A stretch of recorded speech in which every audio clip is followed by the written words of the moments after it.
कर बाबा साहब को मानते हैं और इन्हें स्वर्ग नरक की कल्पना नहीं, क्योंकि बाबा साहब ने खुद कह दिया स्वर्ग नरक है ही नहीं, तो वो क्यों मानेंगे भाई बाबा साहब के मानने वालों? उनका अपमान है। एक आदमी कह रहा है स्वर्ग नरक नहीं है, भगवान नहीं है, और तुम कह रहे हो भगवान का नाम लो, स्वर्ग की बात करो, तो बाबा साहब का अपमान है। हमें ये अपमान है, हमें ये अपमान नहीं है कि क्यों कह दिया। राहुल गांधी को कहा है, हमें थोड़ा, लेकिन जिस बाबा साहब ने 22 प्रतिज्ञाएं कह दिया, हिंदू धर्म को नकार दिया, भगवान को नकार दिया, स्वर्ग नरक को नकार दिया, उसका नाम तुम बाबा साहब को उससे जोड़ रहे हो। तो छोटे शब्दों में जैसे कोई इनका मेहमान हो, कैसे कह सकते हो?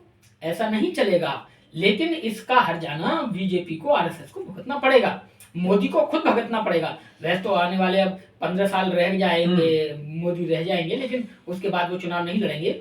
लेकिन फिर भी 15 साल के बाद में, अब आने वाले समय में बीजेपी रहेगी नहीं। जो करना था वो इसी साल कर सकते हैं, 5 साल में। अब देखा जाए तो कांग्रेस ने भी पूरा भरसक प्रयास किया, बसपा ने भी कर लिया, और तमाम बहुजन लोग है, बहुजन बिल्कुल, उन्होंने भी जितनी कोशिश करने की कर ली, लेकिन अमित शाह ने तस से मस नहीं हुए। वो अभी तक माफी नहीं मांगे, वो भूल ही गए कि क्या बोला क्या नहीं, उनके लिए तो कुछ है नहीं। एक तरफ 50 सैनिक खड़े और एक तरफ 200 सैनिक खड़े, लेकिन युद्ध कई दिनों तक चलता रहा। लेकिन हुआ क्या कि फिर भी वो 100 जीतते थे, 500 हार जाते थे। कारण क्या था कि वो 10-10 की टुकड़ी में आते थे, 10-10 की टुकड़ी में आते थे। और जिस दिन वो इकट्ठे होके आते, तो मैं कहता हूँ ना, मारते नहीं बल्कि बगल में दबा के उठा के ले जाते। अब हुआ क्या है कि आज तो प्रदर्शन कर रही है सपा, अगले दिन कर रही है कांग्रेस, अगले दिन कर रही है सपा बसपा, अगले दिन कर रही है लोकदल, अगले दिन कर रही है कोई और भीम आर्मी, फिर अगले दिन भीम आर्मी कर रही है। ये क्या है? तुम्हें तो 50 पुलिस वाले खदेड़ देंगे। अगर तुम्हें बाबा साहब के अपमान लग रहा है, बाबा साहब के अपमान का बदला लेना है, तो सारे मिलकर कहो कि फला तारीख को हम दिल्ली में बाबा साहब के अपमान का बदला लेंगे, और जो वो लोग बाबा साहब के मानने वाले हैं वो लोग फला तारीख को दिल्ली पहुंचो और दिल्ली में जाम करेंगे। देखते हैं कौन सा मंत्री, कौन सा विधायक घर से बाहर निकलता है। मैं गारंटी देता हूं पूरे भारत से लोग यहां पहुंचेगा दिल्ली में, और जितने भी एमपी हैं, एमएलए हैं, प्रधानमंत्री हैं, गृह मंत्री हैं, उन्हें बाहर निकलने में कांपेंगे। वो घर में बैठ के मीडिया बुलाएंगे अपने घर पे और माफी मांगेंगे।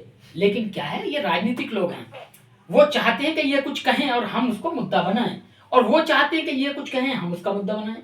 तो ये तो वो कहते हैं ना, नूरा कुश्ती है। नूरा कुश्ती का मतलब है तुम एक बार हमें पीट देना, एक बार हम तुम्हें पीट देंगे, बस दाव लगते रहेंगे, लोग देखते रहेंगे, ताली बजाते रहेंगे और मजा आता रहेगा। तो इसका मतलब ये होता है कि अमित शाह ने जो शब्द बोले थे कहीं ना कहीं लागू होते हैं कि आप अम्बेडकर चिल्लाते हो, बाबा साहब की बातों को जहन में उतारो, उनकी बातों को फॉलो करो, वो नहीं कर रहे हो। ये भी हम कह सकते, जितने भी आप कह रहे हैं ना कि 10-10 टुकड़ों में आते हैं, उनके लिए तो ये सही साबित हो रहा है। भले उन्होंने बाबा साहब का एक छोटे शब्दों में बोला है, लेकिन कहीं ना कहीं आज के टाइम में ये लागू होती है सब बातें। देखिए, बिल्कुल जो आपने बात कही है वो बिल्कुल ठीक है। बिल्कुल हकीकत बात यही है कि जिस दिन ये सब मिलकर इकट्ठा हो जाएंगे और ये कहेंगे कि हाँ सच में ही हमें बाबा साहब हमारे आदर्श और हम बदला लेना चाहते हैं, उस दिन जो ये चाहेंगे वो होगा। अभी ये नहीं चाहते, वो यही चाहते हैं कि ये बाबा साहब पर टिप्पणी करते रहें और हम इसको मुद्दा बना के ऐसे ही करते रहें। बीएसपी ने 24 तारीख को किया पूरा आह्वान, उन्होंने सिर्फ कांग्रेस पे ही कटाक्ष किया।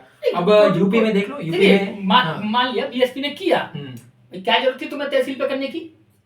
अरे बोट क्लब पे करते, वहां करते, रामलीला मैदान में करते। आप पूरे देश से कहते कि सभी देश के लोग यहाँ पहुंचे।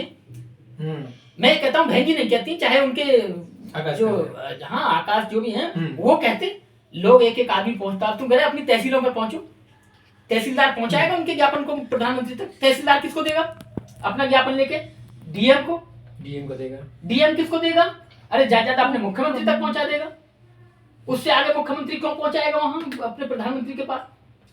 एक कागज की रद्दी है, रोजाना सैकड़ों ऐसे ज्ञापन जाते हैं, वो वही सीमित होता है। इनसे कुछ नहीं होने वाला। आपको अगर लगता है, बसपा को अगर लगता है बाबा साहब का अपमान हुआ है, अरे तुम अपने किसी भी पार्क में बुला लेते, कहीं बुलाते, लेकिन देश के लोगों से आह्वान करते कि बंद तो बंद, आंदोलन तो आंदोलन, और पहुंचना है तो पहुंचना है। इतनी कड़ाके की ठंडी की अगर बर्फ भी पड़ जाती तो यहाँ लोग इतने पहुंचते कि ये दिल्ली ना आदमियों की गर्मी से पिघल जाती। गर्मी तो वहां पहुंच जाती जहां से आती है, हिमालय पे। देखिए, अब मैंने जितनी भी पार्टियों से बात तो करी, मतलब आपसे सवाल पूछे पार्टियों से, कांग्रेस भी देख लिया, बीएसपी भी देख लिया, लेकिन समाजवादी पार्टी भी देख लिया। ये सब अपने वोटों के लिए राजनीति बाबा साहब को यूज कर रहे हैं। अब समाजवादी के अखिलेश यादव के भी बड़े बड़े पोस्टर होर्डिंग वायरल हो रहे हैं सोशल मीडिया पर खूब, और जहाँ भी उन्होंने लगाया है कि हम बाबा साहब का सम्मान करते हैं, लेकिन उन्होंने लिखा है कि हम हैं तो अम्बेडकर है। वहां भी अमित शाह ने जो शब्द बोला अम्बेडकर, तो अखिलेश यादव ने भी वो भी शब्द यूज किया है, हम हैं तो अम्बेडकर है। लेकिन उसमें उस होर्डिंग में बाबा साहब की कोई फोटो नहीं दिख रही है, अखिलेश यादव की बड़ी फोटो है। तो ये जितनी भी राजनीतिक पार्टियां हैं वो तो बाबा साहब के नाम से एक राजनीति कर रही है, उनके दिल में तो है नहीं। क्योंकि अगर होता तो 2012 के बाद जितने भी बहन जी ने जो जिले बनाए थे महापुरुषों के नाम, वो चेंज नहीं करते। उनकी भी विचारधारा तो अभी तक मनुवादी है। एक बात मैं और आपको बता दूं कि मैं मानता हूं इस बात को कि जब ये काम हुआ था तो हो सकता है कि अखिलेश की नादानी हो, अखिलेश की इतनी नॉलेज ना हो और उन्होंने गलती में वो काम कर दिया, और कर भी दिया, चलो कर दिया, माफ कर दिया सबने। अब भी हमारे काफी लोग उनके साथ हैं, माफ कर दिया उनको। लेकिन आज तक क्या अखिलेश यादव ने ये गारंटी दी कि जो बहन जी ने जिले बनाए थे महापुरुषों के नाम पे, आने वाले समय में अगर मेरी सरकार आई तो मैं उन्हें फिर से ऐसे ही नाम पे दूंगा, जो गलती हुई मैं उसको भूल सुधार करूंगा? ये उन्होंने कहा? नहीं कहा। कोई भी आदमी हो, मैं आपको एग्जांपल देता हूं आपको बताते हुए, अगर अखिलेश यादव अपने पिताजी का नाम लेते हैं तो मुलायम सिंह यादव नहीं कहते, नेताजी कहते हैं, नेताजी कहते हैं, नेताजी। मैं अपने पिताजी का नाम लेता हूं तो उनको जिस नाम से हम संबोधन करते हैं, हम उन्हें घर को सबको बाबूजी बोलते हैं, तो सब उनको बाबूजी बोलते हैं, कोई नाम नहीं लेता उनका। मैं अपने बाबा का नाम लेता हूं तो बाबा बोलता हूं, नाम नहीं लेता। अगर प्रधानमंत्री कोई भी अपनी माताजी का नाम लेते तो माताजी लेते हैं, बेन करके जो उनकी माता का नाम वो नहीं कहते। और देश का अम्बेडकरवादी लोग बाबा साहेब को बाबा साहब ही बोलता है, डॉक्टर अम्बेडकर भी नहीं बोलता। वो नारे भी लगाता है तो ये कहता है बाबा साहब अमर हैं, अमर हैं। वो ये नहीं कहता है बाबा साहब डॉक्टर अम्बेडकर अमर हैं, नहीं कहता, क्योंकि वो बाबा बोलता है, बाबा की तरह सम्मान करता है। तो अखिलेश यादव को भी बाबा साहेब बोलना चाहिए, क्योंकि उस बाबा साहब के आशीर्वाद से, उनके कर्मों से ही उनके पिताजी और वो खुद मंत्री बने, मुख्यमंत्री बने, नेता बने, तो उन्हें बाबा बोलना चाहिए, अम्बेडकर नहीं बोलना चाहिए। पूरे यूपी में लगा दिए पोस्टर। देखिए वो लगा दिए, वो ठीक है, हम मानते हैं। मैंने तो यहाँ तक भी देखा है उन पोस्टरों पे बाबा साहब का फोटो भी नहीं है फोटो। लेकिन अगर आपको राजनीति अब आगे करनी है तो आपको बिल्कुल रास्ता क्लियर करना पड़ेगा। अखिलेश जी, राहुल जी, मायावती जी और जितने भी जी हैं, उन सबको ये कहना पड़ेगा अगर ऐसा नहीं हुआ तो हम ये करेंगे, और जिस पीछे गलती की है उसका सुधार करना होगा।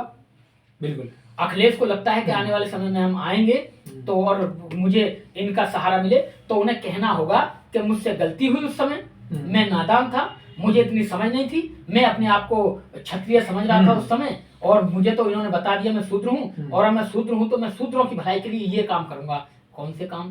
कि जितने भी जिले मैंने बदले थे उन सबको उसी नाम से रखूंगा। बिल्कुल। और उनके साथ साथ और जो जिले टेढ़े मेढ़े नामों से हैं उनको भी बनाऊंगा, जो तब्दील किए बदले उन्हें तो करूंगा ही, और भी करूंगा। देखो बहुजन समाज क्यों नहीं खुश होता है? जुड़ेगा उनके साथ जुड़ेगा, उनके साथ कहेगा नहीं अगली बार आप आओ, ये उनकी सोच